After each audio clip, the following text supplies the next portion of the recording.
Hi everybody from the Homework Club. This is Amy speaking. I am one of the new youth workers who will be working with you for the next couple of months, and I may have met some of you on the Zoom meetings, and I really hope to meet the rest of you on Zoom or in person in the near future. And so I will be the new voice on the block. So as we all know, we are all at home, keeping a safe social distance and trying to continue with our lives as normally as possible. But things can get a bit frustrating sometimes, things can get a bit boring, and we can run out of things to do sometimes. And one of the things I've been doing is baking, because we all need to eat, we all need comfort food sometimes, especially in stressful times like this. And baking can be quite a stress relieving activity.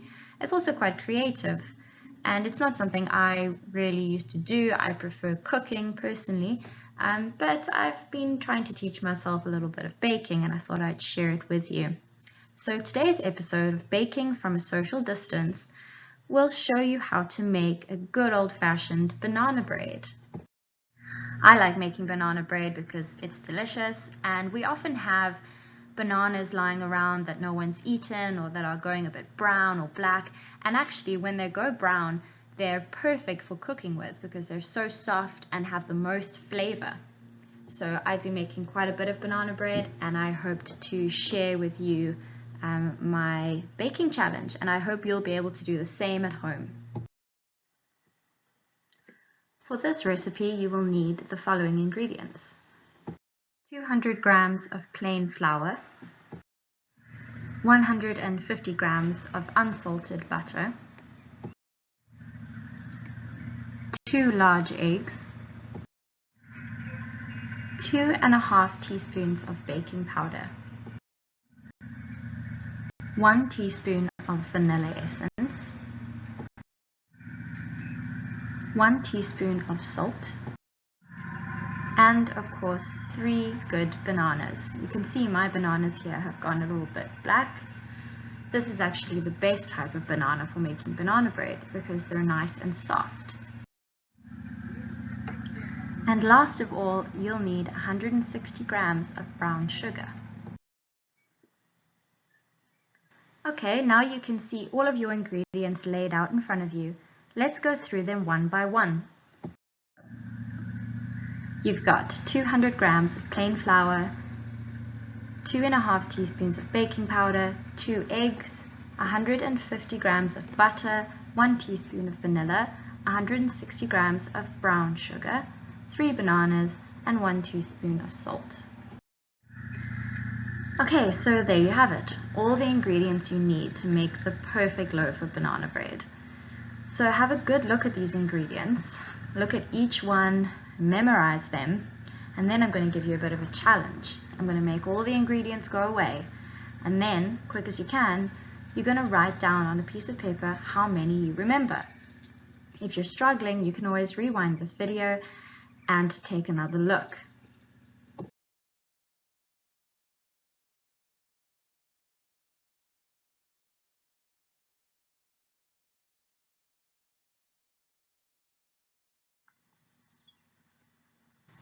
Okay, well done. So, how many ingredients could you remember?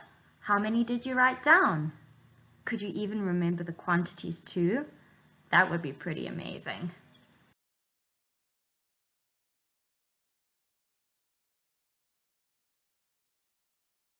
So, the first thing you do when you start baking is to preheat your oven. For this loaf of banana bread, you'll need to preheat the oven to 170 degrees Celsius. You should ask a grown-up to help you with this one, because ovens can get really hot really quickly. Peel your bananas and place them in a mixing bowl. Then take a masher and mash the bananas together until you get them nice and squishy.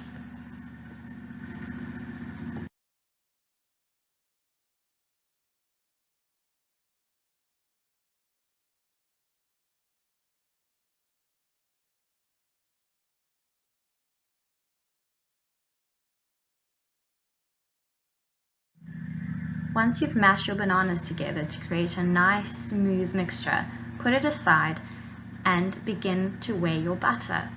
Remember that you need 150 grams of butter. Your butter should be nice and soft so that you can mix it together with the sugar later on, but it shouldn't be melted. It should just be a little soft. So you can leave it out of the fridge for a few minutes before you start using it. Now weigh your sugar. You'll need 160 grams. Remember that if you need help with this, you can always ask a grown-up.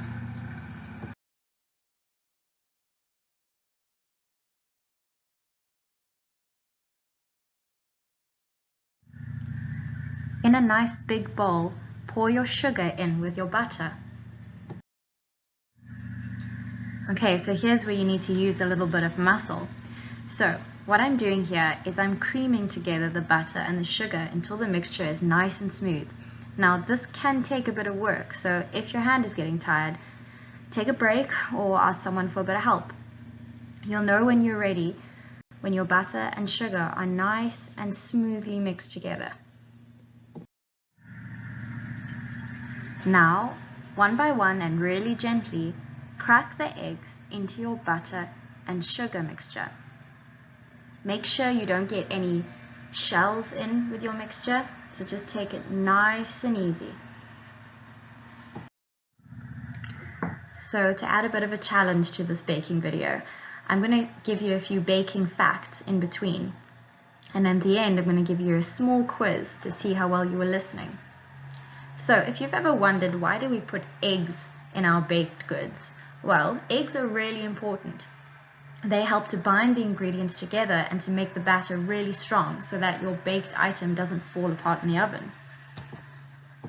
Now you're going to add 1 teaspoon of vanilla extract to your batter. Remember to hold the spoon nice and steady and to slowly pour it in with your eggs. So now it's time to add your flour. So you'll take a sieve, like what you can see in the video, and you'll hold it over your mixing bowl and bit by bit pour the flour through the sieve and into your batter. The sieve makes sure that your flour is nice and fine and that there aren't lumps in it or any large pieces. Now it's time to add your baking powder. You'll see here that baking powder is a much whiter color than flour, and you only need a little bit, and I'll tell you why later. You can see we added quite a bit of baking powder, probably more than the 2.5 teaspoons that the recipe calls for, so don't add quite this much when you're doing your banana bread loaf. Don't forget to add your teaspoon of salt. So here's a little fun fact about baking powder. Why do we need it? Well, baking powder helps your cake or loaf to rise in the oven. It's a special kind of magical powder that makes your baked goods get bigger as they cook. Without it, you would only have a flat pancake or a pool of batter at the bottom of your loaf tin. So now that you've combined all of your ingredients together in one bowl, it's time to give it a really good mix. So you can see here how I'm using the whisk to push all the batter down the side of the bowl, and I'm turning the bowl to make sure everything gets mixed really, really nicely.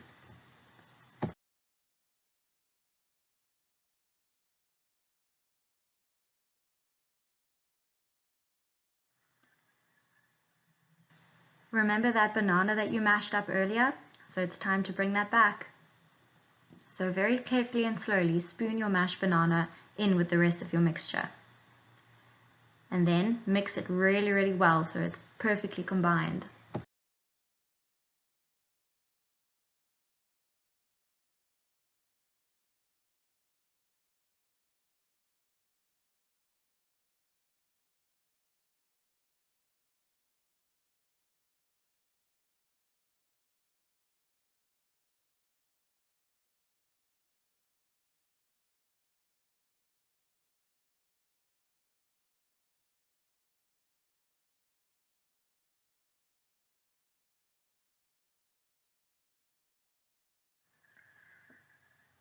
So your batter is coming along really well, and now it's time to prepare your loaf tin. This means you will need to line it with a piece of grease-proof baking paper. This ensures that your banana bread doesn't stick to the loaf tin when it comes out of the oven. I've used 2 small loaf tins, but you can use 1 big one or 2 small ones if you like. Oh yes, and one more thing. Remember not to fill your loaf tin completely. Make sure you leave a little bit of space between the top of your batter and the top of the tin. This gives your loaf room to grow. Remember, you put the baking powder in. This means it will rise when it's in the oven. You don't want to overfill your loaf, otherwise you'll end up with a really massive banana bread at the end.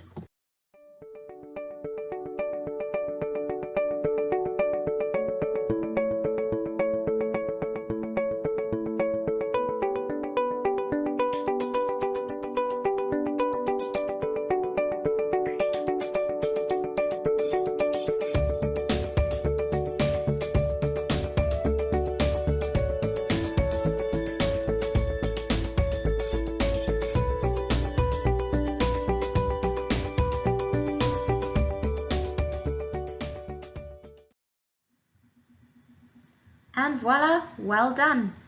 Your banana bread loaves are ready to go in the oven.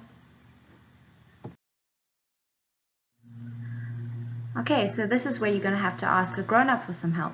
So remember, your oven is now really hot. It's been preheating at 170 degrees while you've been preparing your batter. And now it's time to cook your loaves. So as you can see here, I'm very carefully putting in my batter in the loaf tins, and I'm placing them in the middle of the oven at 170 degrees Celsius, and I'm going to bake them for 30 to 40 minutes. So after about 30 to 40 minutes, you can check in on your loaves, and a really handy way of knowing whether they're ready or not is by taking a knitting needle, a knife or a fork, and gently sticking it into the middle of your loaf. And if it comes out clean, you know it's good to go and it's ready to come out the oven. If your knife or your knitting needle comes out wet with a bit of batter on the end, then you know that it needs to go in for another 5 or 10 minutes. Right, so while your banana breads are baking in the oven, I'm going to go back to the quiz questions that I told you about earlier. So throughout this video, I've been giving you a few fun facts about baking, and to test your knowledge and your listening skills, I'm going to ask you a couple of quiz questions. So number 1, what are the eggs for in baking? A, to make the bread taste less like banana. B, they help keep the batter strong so that it doesn't fall apart. Or C, they help the batter to rise in the oven. So which one do you think it is? Try not to rewind to go and check for the answer. If you said B, that eggs are there to help keep the batter strong so it doesn't fall apart, you'd be absolutely right. Eggs are really important in baking, otherwise our loaves and cakes wouldn't sustain the shape. They would just fall apart. Question number 2. What is baking powder for? Remember that little packet of white powder that we poured in with our flour? That's got a really special purpose. Is it A, to make the bread really crusty? B, it stops the bread from burning in the oven? Or C, it helps the batter to rise in the oven? If you answered C, that baking powder is to help the batter rise in the oven, you'd be absolutely correct. Baking powder is a really important part of baking because without it, we'd have nothing but a flop. Okay, great. So your last question is, at what temperature did we bake our banana bread? And this is really going to test your memory, guys. Okay, so was it A, 170 degrees Celsius, B, 180 degrees Celsius, or C, 200 degrees Celsius? You can have a look back in the video if you're stuck. If you said 170 degrees Celsius, you've got an excellent memory. That is more than correct. We baked our banana bread at 170 degrees Celsius. And voila, there you have it. 2 mini banana bread loaves. They were particularly delicious, toasted with a bit of unsalted butter on top, or you can just have them plain. They're a really delicious snack to have with your tea or even as a sneaky breakfast treat. And I hope yours came out really nicely too. I'd love to see pictures or videos or drawings or anything to do with your baking challenge. I'd love to actually be able to taste your baking challenge products, but at the moment I guess that isn't possible. But I'd love to have a look and see what you managed to whip up. Okay guys.